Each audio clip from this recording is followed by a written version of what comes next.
अल्मोड़ा के बेतालेश्वर मंदिर को भला कौन नहीं जानता। अल्मोड़ा के खत्याड़ी गांव से नीचे यह मंदिर अपने आध्यात्म को लेकर प्रसिद्ध है। यहाँ का जनमानस बेतालनाथ को बहुत मानता है, उस पर आस्था है। अल्मोड़ा से लगभग 5 किलोमीटर की दूरी पर यह मंदिर स्थित है।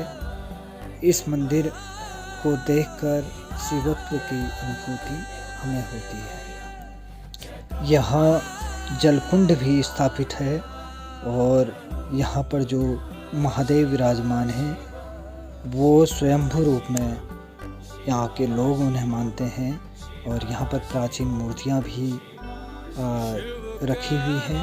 हम कह सकते हैं कि यहाँ पर कोई प्राचीन मंदिर रहा होगा जो पुरातत्व की दृष्टि से संवेदनशील है।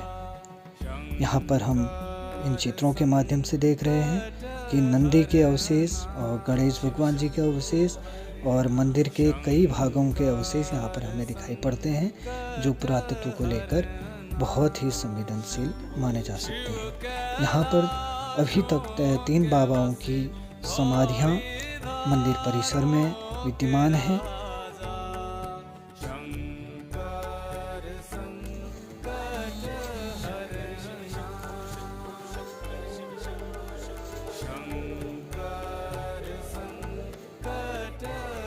साथियों, इस बार हम आए हैं बेतालेश्वर मंदिर में और आप सुन रहे हैं डॉक्टर ललित चंद्र जोशी योगी को। और मैं आज इस बेतालेश्वर मंदिर के प्रधान पुजारी जी के पास ले चलता हूं। पुजारी जी से पहले उनका परिचय जानेंगे। पुजारी जी, आपका शुभ नाम?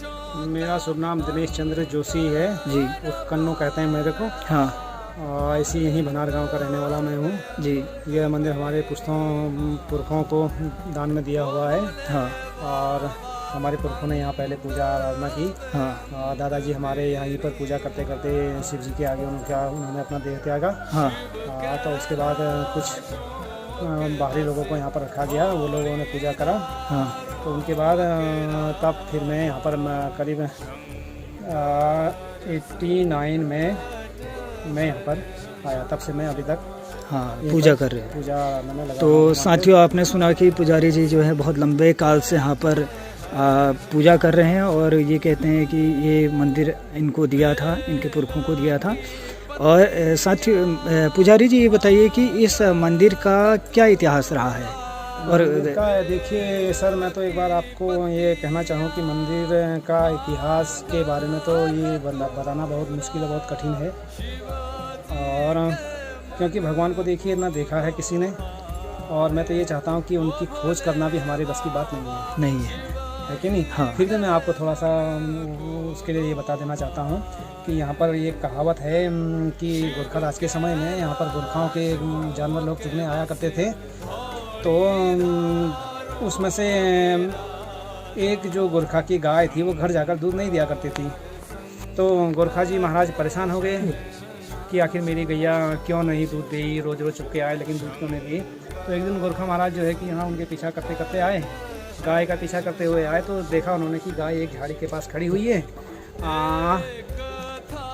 तो गाय के पास है तो देखा वो झाड़ी के पास जब गाय खड़ी है तो वहाँ से अपने आप वो थनों से उसका दूध निकल रहा है, दूध बह रहा है। तो गोरखा जी महाराज को बहुत क्रोध में आवेश था उनको उस समय।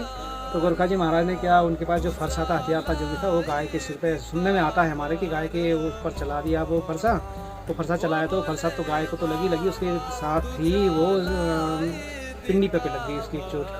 तो वहाँ पर से एक टुकड़ा बोलते हैं कि निकल गया, टूट गया। तो वो टूट कर यहाँ से काकड़ी घाट पहुँच गया। तो एक अंश इनका काकड़ी घाट में दिया। तो इस प्रकार से इसमें यहाँ इनकी वो पहचान हुई।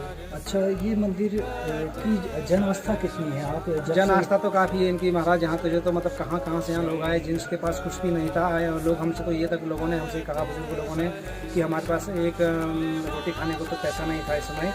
आज हमारे पास एक लोटा जल हमने इस भगवान शिव को चढ़ाया तो आज हमारे पास राजधानी ताकत है। तो यहाँ पे जो बाबा जी लोग रहे हैं जिनके समाज में आए हैं। हाँ जी। तो यहाँ पे करीब कितने बाबा आपके समय से आए होंगे, और जो आपके पुरखों ने जो बताया हुआ? हमारे पुरखों के समय से तो महाराज यहाँ पर 2 बाबा आए हैं, एक ये गोरखा जी महाराज, दूसरे ये दानपुरी बाबा। हाँ, गोरखा जी महाराज के साथ हमारे दादाजी रहा करते थे। अच्छा, तो 3 बाबा यहाँ पे? हाँ जी। और जो उसके बाद बाबा जी आए, इनकी गोदों में हम खेले हुए हैं, हमें इन्होंने यहाँ पर गोद लिया था। हाँ। तो उसके बाद हमारे माता पिता को इन्होंने वापस कर दिया। हमारे पिता माता ने इनसे खरीद दिया हमको दान दक्षिणा देकर। हाँ। तो कुछ समय हम इधर उधर रहे, अपना पढ़ाई वढ़ाई करा। हाँ। तो 89 तक हमने पढ़ाई वढ़ाई करा। उसके बाद हमारा मन कहीं नहीं लगा, स्वतः ही हम अपने आप यहाँ से चले आए। यहाँ आए। तो अभी आप कहाँ पे रहते हैं? मैं पहले तो मैं यहीं रहता हूँ, वैसे मेरा गांव है ऊपर बनार में। हाँ। तो जब मेरा इच्छा करता था मैं यहाँ रखता हूँ, जब मेरा इच्छा करता था मैं गांव में चला जाता हूँ। हाँ, तो ये बताइए कि जो भनार गांव है और इस मंदिर के आसपास जितने भी जो गांव हैं, हाँ जी। उनका ये एक तरीके से शमशान घाट भी यहीं पर है। 14 गाँव का शमशान घाट है जी महाराज। तो 14 गांव कौन कौन से हैं? उसमें एक गर है, भनार है, सिमकुकुड़ी है, और रेखोली है, तलाड़ है, बाड़ी है, खतियाड़ी है, सेनार है, और इधर पहले तो पाली के लोग भी आया करते थे, पाली है।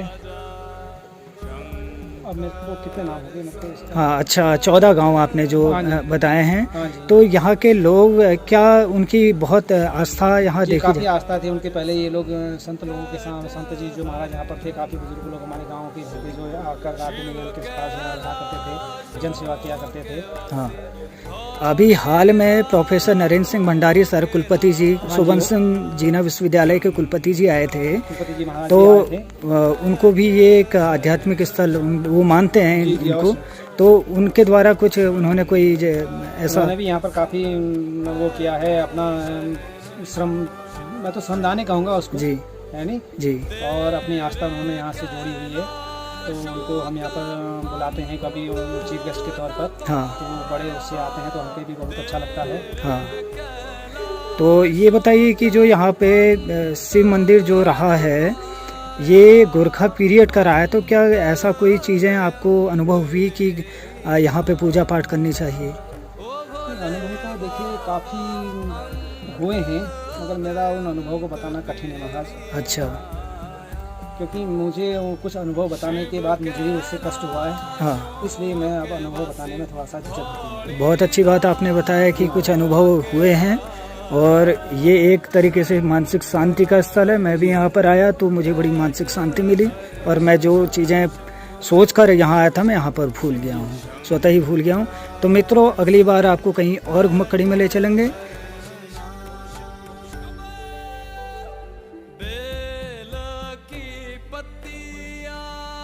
भांग धतूरा